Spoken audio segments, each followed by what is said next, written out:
What is up, everyone, and welcome to Car Vlog. Oh yeah, gonna make a video in my car now. Oh yeah, gonna make a video in my car.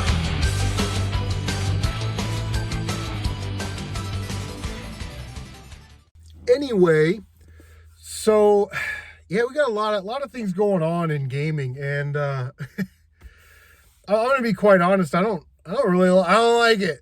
I don't like it at all. You know, Microsoft, I'm pretty sure they want to get out of the console business and just sort of do like digital only and put those on PlayStation and, you know, sell their games elsewhere, which is crazy to think about because it got me thinking about what I consider the best generation of gaming, and that was the sixth generation. Hands down, the best. You had four great consoles by four great manufacturers, and you can nitpick and say, well, this one's more powerful and that one's got better graphics and they have better, Nintendo's always got the better IPs. But man, I tell you what, all of those consoles, the PlayStation 2, the original Xbox, the GameCube, and the Sega Dreamcast, all banger consoles. And I started to think about what I really enjoyed about that era. And I remember like, graphics aren't going to get any better than this, you know?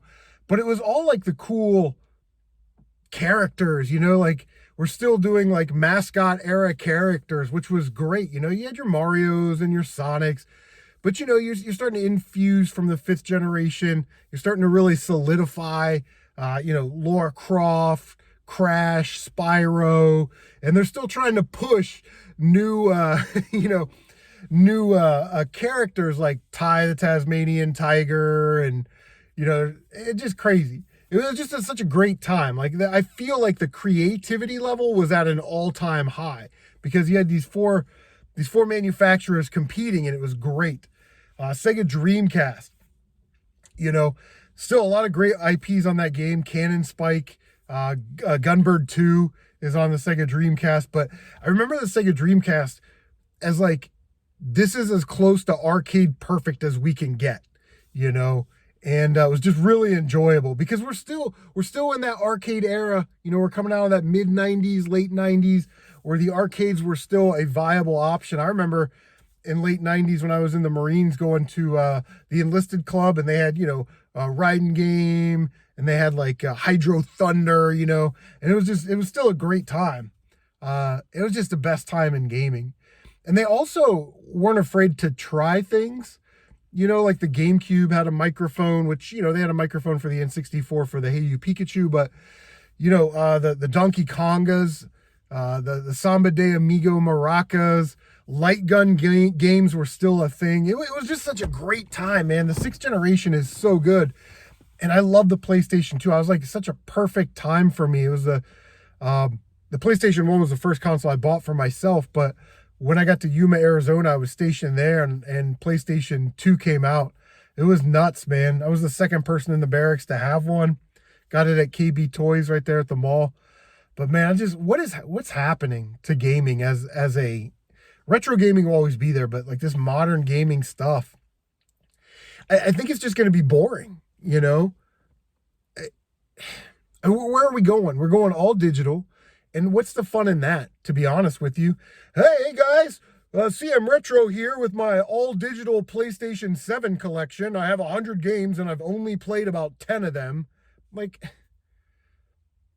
it just doesn't seem like it's going to be fun. You know what I mean? So again, like I'm pretty much all out on digital, and I'm really out on buying new consoles. I'd like to get an Xbox One. They're cheap and the games are really cheap, and I'm sure there's some really great games on the Xbox, but let's be honest, if you're going to be able to just download all those games, why? I mean, Microsoft isn't going to cheat themselves out of money, so they're going to put Gears of War on PlayStation or Switch Store for $5, so you'll be able to buy it. I don't know, man. It just seems like we're heading in a direction with all digital where it's just going to be boring. It's not going to be as fun to go out and, you know, try and find games, or that excitement of driving to your local game store and going, man, I wonder if they got, you know, a new game in there. I wonder if they got something I really need. I wonder if they have that one game that I need to complete my collection or my set or my subset. It really is going to take the fun out of it. I really have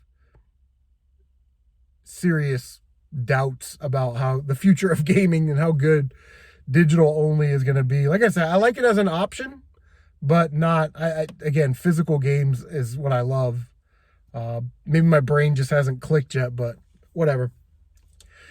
Yeah, so that's sort of a controversial topic. Next controversial topic is that I checked with Forever Games, which is a game store that's in Gahanna, Ohio, and asked if they take submissions for graded games. I asked them how much it was, and they said they do, and it's like $40 a game or so, but it's on a sliding scale. So if it's a higher end game, then it may cost more to have that graded.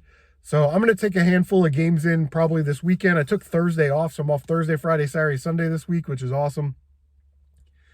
And just see what they have to say, because I've got some nice games that are sealed that I want to get graded, and I'm never going to open them. Along with that, back in the day, Gamer did a video about his top 10 most expensive Nintendo games, and I'm going to work on my response video to that on Thursday night, Friday or so. And we should have that ready to go for the weekend, so look forward to that. My top 10 most expensive Nintendo games. Now, back in the day, Gamer's a little bit modest. He's like, yeah, I got this game, and I got this game, and so on. And he didn't really want to flex. I'm going to flex. It's going to get obnoxious. I'm probably going to get like a 40 ounce, and we're going to go straight gangster mode. I'm going to tell you what my shit's worth. Stupid. I never looked at games as a value proposition. It's cool to have to the collection, or it's a game you have nostalgia for. So I already made a list of my games. Some of the games on there are probably surprising.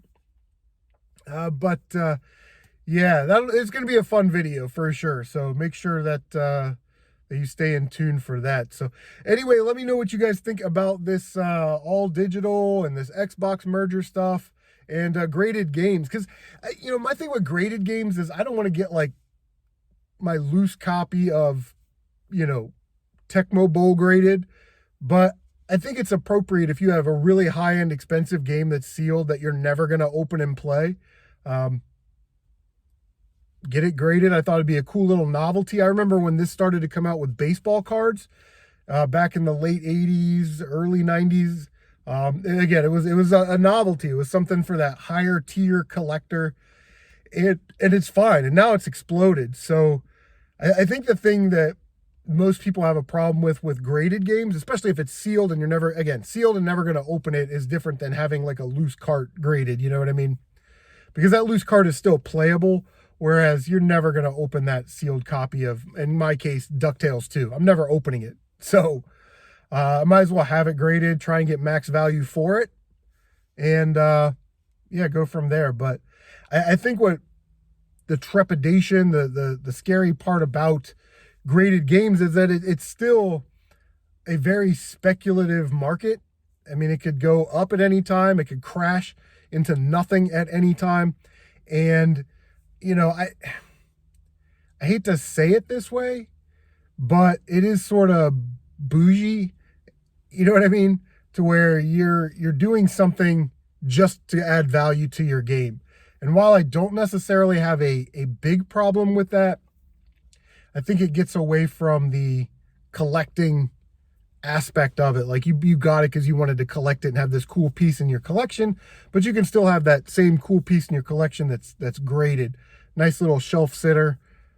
But the other thing is that there's so much corruption in the graded video game market with, WATA and the heritage auctions and, how they were able to manipulate markets and get, $1 million plus for a Mario 64 and, a lot of higher prices on other games that you probably haven't heard about.